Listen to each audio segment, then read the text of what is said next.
Teman-teman sekalian yang dirahmati oleh Allah Subhanahu wa taala, yang semoga dijaga hatinya oleh Allah Subhanahu wa taala agar selalu thiqah billah, agar selalu percaya dan yakin kepada Allah Subhanahu wa taala.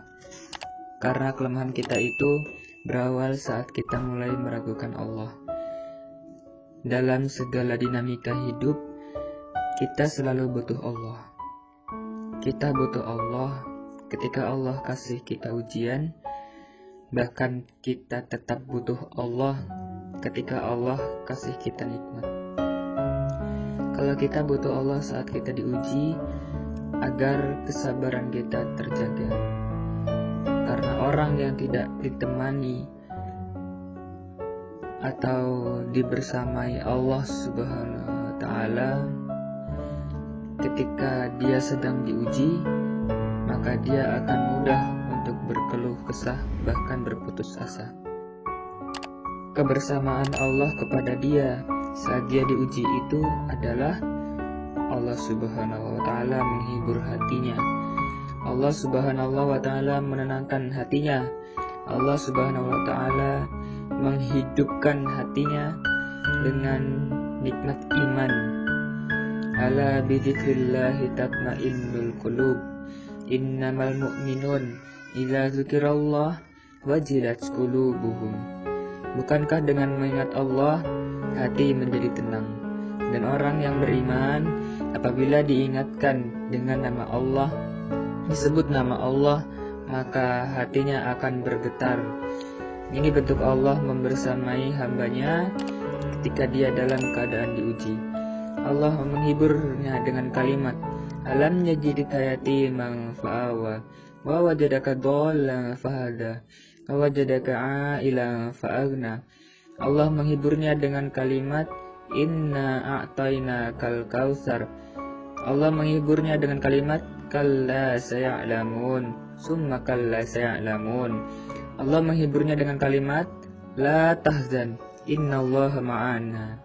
Ini adalah ketika Allah membersamai seorang hamba saat dia dalam keadaan diuji.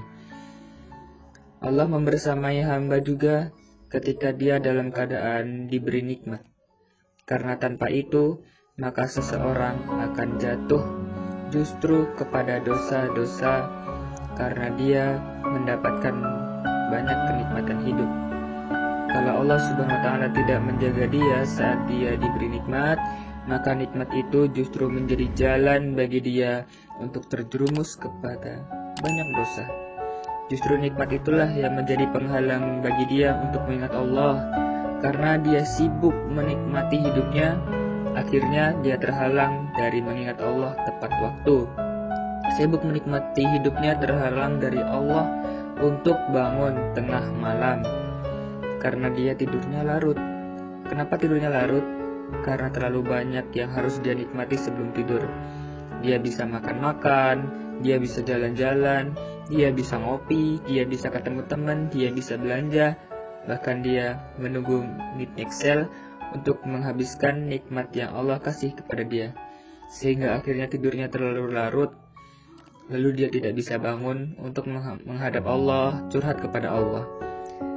Hal yang selama ini dia lakukan justru saat dia diuji oleh Allah. Ketika ia diuji oleh Allah, mudah bagi dia untuk bangun tengah malam, sujud, curhat, dan menangis dalam doa.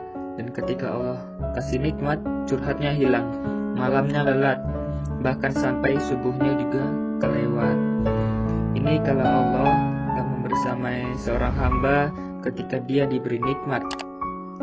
Sehingga orang yang seperti ini, kalau dalam keadaan terus-menerus dalam waktu yang lama, nanti dia akan terjebak di dalam